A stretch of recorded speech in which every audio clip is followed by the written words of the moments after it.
আপনাকে। নিহতদের মধ্যে 4 জন কুষ্টিয়ার একই পরিবার, সেখানকার খবর জানাতে চাই আপনাদের। যোগ দিচ্ছেন সহকর্মী শরীফ বিশ্বাস। শরীফ, নিহতদের স্বজনরা তো লাশের জন্য অপেক্ষা করছে, লাশ গ্রহণে স্থানীয় যে প্রশাসন রয়েছে, প্রশাসনের প্রস্তুতি কেমন দেখছেন? মামুন, আপনাকে জানিয়ে রাখি, আসলে পরিবার, আমি ঠিক কুষ্টিয়া শহরে যে আড়ুয়াপাড়ার দেবাশিস সাংবাদিক দেবাশিস দত্তের বাড়ির সামনে অবস্থান করছি। তারা কিন্তু মরদেহ গ্রহণের, অর্থাৎ কখন মরদেহ তাদের আসবে সেই অপেক্ষায় কিন্তু তারা অপেক্ষার প্রহর গুনছেন। আমরা একটু জানিয়ে রাখি মামুন আপনার মাধ্যমে, আমরা কিছুক্ষণ আগেও আমাদের কলকাতার সহকর্মী শুভজিতের সাথে কথা বলেছি এবং কলকাতার যিনি হাই কমিশনার, উপ হাই কমিশনার ওমর ফারুকের সাথেও কথা হয়েছে। আসলে বিশেষ করে বিকেল 4টার দিকে আমরা যেটি জেনেছি, মর্গ থেকে মরদেহ বের করার যে প্রক্রিয়া সেটি কিন্তু শুরু হয়েছিল, আমরা জেনেছিলাম।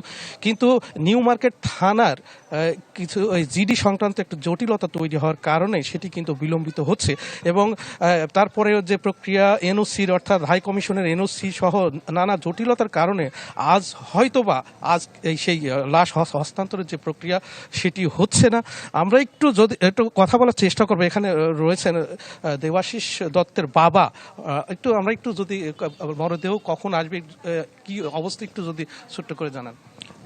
আমি একটু আগে জানতে পারলাম যে আজকে লাশ চলে আসবে, কিন্তু এখন পর্যন্ত নাকি লাশ এখনো গাড়িতে উঠিনি। এখনো মর্গের ওখানে সমস্ত লোকজন আছে, কাগজপত্র নিয়ে সব রেডি হয়ে আছে, এখনো গাড়িতে উঠিনি। তবে এইটুকু শুনেছি যে আজকে রাতেই ভারত সরকার সে যে অবস্থাতে হোক বাংলাদেশে পাস করে দেবে এবং রাত 8টা পর্যন্ত নাকি বর্ডার খোলা থাকবে। আজকে স্পেশালভাবে বর্ডার খোলা রাখবে এবং আমাদের লাশটা আজকে রাত 8টার ভিতরে সেটা পাস করে দেবে, এইটাই আর।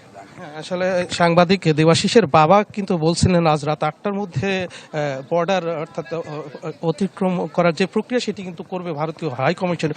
যদিও এমন তথ্যর সাথে আসলে ভারতের যে হাই কমিশন এবং ভারতীয় গণমাধ্যম, বিভিন্ন সূত্র, নিউ মার্কেট থানা সূত্রে আমরা যেটি জেনেছি, সেই প্রক্রিয়া বিলম্বিত হচ্ছে। অর্থাৎ মরদেহ বাংলাদেশ, অর্থাৎ কুষ্টিয়াতে আসতে হয়তো আগামীকাল দুপুর পেরিয়ে যাবে। একটি তথ্য একটু মামুন আপনার মাধ্যমে আরো জানাতে চাই যে 4 জন, যেহেতু দেবাশিস দত্তের স্ত্রী, সন্তান এবং তার শ্বশুর, তারা কিন্তু তাদের যে দাফন প্রক্রিয়া সেটি কিন্তু একটু বিশেষ করে 2 জন মুসলিম রয়েছে, তার দেবাশিস দত্তের স্ত্রী এবং তার শ্বশুর, তাদের ইসলাম ধর্মের যে রীতি, সেই রীতি অনুযায়ী তাদের কবরস্থানে দাফন করা হবে। এবং দেবাশিস দত্ত, অনেক ধন্যবাদ আপনাকে।